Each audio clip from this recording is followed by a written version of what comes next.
ఆస్ట్రేలియాలో అరాచకం చేసిన తండ్రి కొడుకులో తండ్రి చస్తే కొడుకు ప్రస్తుతం ఆసుపత్రి బెడ్ మీద ఉంటే కోలుకుంటుండగానే వాడికి బేడీలు వేశారు. తాజాగా రైఫిళ్లతో కాల్పులు జరిపి పలువురిని పొట్టన పెట్టుకున్న 24 ఏళ్ల నవీద్ అక్రమ్ని పోలీసులు ఆసుపత్రిలోనే అరెస్ట్ చేశారు. బీచ్లో ఇష్టారీతిగా కాల్పులు జరుపుతున్న నవీద్ మీదకి భద్రతా బలగాలు జరిపిన ఎదురుకాల్పుల్లో తీవ్రంగా గాయపడడంతో వాడిని సిడ్నీలోని హాస్పిటల్లో చేర్చారు. ఆరోగ్య పరిస్థితి విషమించిన తర్వాత నవీద్ కోమాలోకి పోయాడట. కోమాలో ఉన్న నవీద్ బుధవారం కళ్ళు తెరిచి కోలుకున్నాడట. ఆస్ట్రేలియా పోలీసులు వెంటనే ఆయన అరెస్ట్ చేశారు. 15 మందిని చంపినందుకు 15 నేరాలు, ఉగ్రవాద చర్యతో పలువురిని పొట్టన పెట్టుకోవడం, పలువురిని గాయపరచడం, అక్రమంగా ఆయుధాలు కలిగి ఉండటం, దుర్వినియోగపరచడం, ఓ భవంతి సమీపంలో బాంబు అమర్చడం, కారులో పేలుడు పదార్థాలను పెట్టడం వంటి అంశాల మీద మరో 40కి పైగా నేరాలను ఈ కేసులో పేర్కొన్నారు.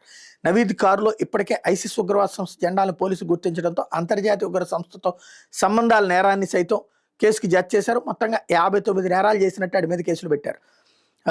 ఇందులో 50 ఏళ్ల ఉగ్రవాది సాజిద్ అతని కొడుకు నవీద్ సమీప పార్క్ పాదచారుల వంతెన వద్ద కాల్పులు తెగబడుతున్నప్పుడు వాళ్ళని అడ్డుకునేందుకు ఓ వృద్ధ జంట ప్రయత్నించిన వీడియో ఆలస్యంగా వెలుగులోకి వచ్చింది. నేను నిన్నగాక మొన్ననే చెప్పేసి ఆ విషయం.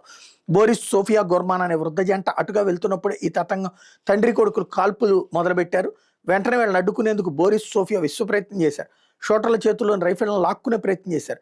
ఈ క్రమంలో దంపతులిద్దరు కింద పడ్డారు. రైఫిల్ మాత్రం షూటర్ చేతిలో ఉండిపోయింది. దీంతో షూటర్ జరిగిన కాల్పులకి దంపతులిద్దరూ నేలకొరిగి వీరమరణం పొందారు. ఆస్ట్రేలియా మీడియా ఇప్పుడు వాళ్ళని సాహసోపేత చర్యగా పొగుడుతోంది.